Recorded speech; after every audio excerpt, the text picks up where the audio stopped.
এইভাবে আমাদের ডালা ভরা সাজানো শিমোয়াং অস্টিং জাতের আম নজর কেড়েছে বিদেশি জাতের রঙিন আম।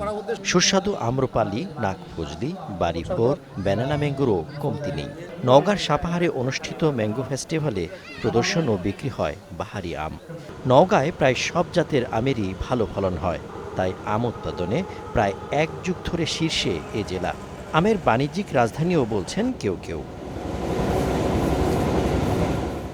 ধারাবাহিক এই সাফল্য ধরে রাখতে দুদিনের এই উৎসবে যোগ দিয়েছিলেন বিভিন্ন অঞ্চলের চাষি, উদ্যোক্তা ও ব্যবসায়ীরা।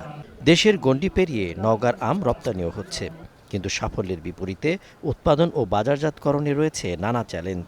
সে বাধা উত্তরণে উদ্যোগ নেওয়ার পরামর্শ উদ্যোক্তাদের। সাপাহারে আমি এখন এক্সপোর্ট হইতেছে, আমরা মোটামুটি এই সিজনে 5টা চালান দেশের বাইরে আমরা এক্সপোর্ট করেছি। এটা আমরা চাইতেছি আরও বড় পরিসর, আরও অনেকে এই সেক্টরে এগিয়ে আসুক। তাহলে আমাদের আমটা যখন দেশের বাইরে যাবে তখন আমরা বাগানি যারা আছি আমরা আরেকটু লাভবান হতে পারবো, আরেকটু ভালো মূল্য পাবো। কৃষকরা কীভাবে ভালো আম চাষ করতে পারে এই ধরনের সমস্যা আছে। পাশাপাশি এক্সপোর্টের জন্য বড় সমস্যা আছে, সেটা হলো যে আমরা যে ব্যাগিং করি, ফ্রুট ব্যাগিংয়ের উপরে আমদানি শুল্ক আছে অনেক বেশি। সরকারি প্যাকিং হাউসের অবকাঠামো এখানে খুবই কম।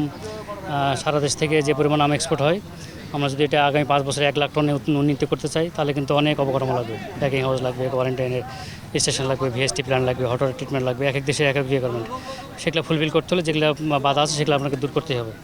মেলার স্টলগুলোতে আম দিয়ে তৈরি নতুন খাবারের সঙ্গে পরিচিত হতে পেরে খুশি মেলায় আগতরা। তাদের আগ্রহের কেন্দ্রবিন্দু ছিল হরেক রকম মুখরোচক বাহারি খাবারের। এত রকমের আম হয় সেটাও আমরা জানতাম না, বা স্বচক্ষে দেখা সেটাও কখনো দেখিনি। এই মেলাতে যদি না আসতাম হয়তো কখনো দেখতেও পেতাম না। এখানে এসে সব দেশি বিদেশি সব ধরনের আম দেখছি, এবং আম থেকে শুধু আমের আচার নয়, আমের বড়া, আমের জেলি, আমের গুড়, সেগুলোও দেখছি। খুব ভালো লাগছে যে আসলে আম থেকে এত কিছু তৈরি করা যায়। এখানে আসে যেটা দেখতে পেলাম সেটা না আসলে কখনোই দেখা সম্ভব হতো না। এখানে প্রায় 40-45টা স্টলে দেখতে পাচ্ছি বাহারি রকমের আম, ছোট বড়, দেশি বিদেশি বিভিন্ন জাতের আম।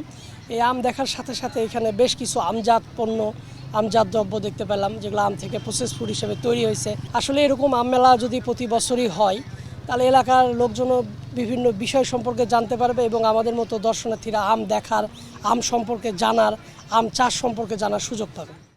নিরাপদ আম উৎপাদন, প্রক্রিয়াজাতকরণ ও আন্তর্জাতিক বাজার তৈরির জন্য ম্যাঙ্গো ফেস্টিভ্যালে দিক নির্দেশনা পাওয়া যায়। সেই সাথে স্থানীয়ভাবে উৎপাদিত আমের পরিচিতি, বাজার সম্প্রসারণ ও চাষিদের লাভবান করতে আয়োজনের মূল উদ্দেশ্য বলছেন জেলা প্রশাসক।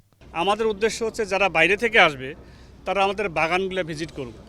আমরা চাই বিদেশি লোকজনরাও আমাদের বাগানগুলো ভিজিট করুক। ভিজিট করলে তারা আমাদের এখানকার যে ম্যাঙ্গো প্রোডাকশনের যে একটা প্রসেস, সায়েন্টিফিক প্রসেস, সেটা তারা জানুক। যে রপ্তানি করতে গেলে আমাদের কোন কোন জায়গায় বাধা আছে, কোন কোন জায়গায় আমাদের চেইনটাকে আমাদের ভেঙে ফেলতে হবে, কোন কোন জায়গায় আমাদের নেক্সাসটাকে অ্যাভয়েড করতে হবে, কোন কোন জায়গায় আমাদের ইমিডিয়েট রিটার্নটাকে বাদ দিয়ে লঙ্গার ভার্সনের জন্য চিন্তা করতে হবে। সেটা যদি আমরা বোঝাইতে পারি চাষিদেরকে সেমিনারের মাধ্যমে, ট্রেনিংয়ের মাধ্যমে, তাহলে আমাদের চাষিরা পরবর্তী বছরে, এবার যেমন কাতারে একটা ডিসপ্লেতে আমরা পাঠিয়েছিলাম, পরবর্তী নিশ্চয়ই আরও 10টা দেশে পাঠাবো।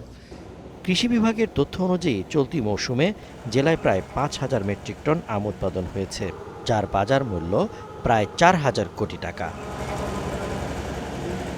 সজীব সাদিক, স্টার নিউজ।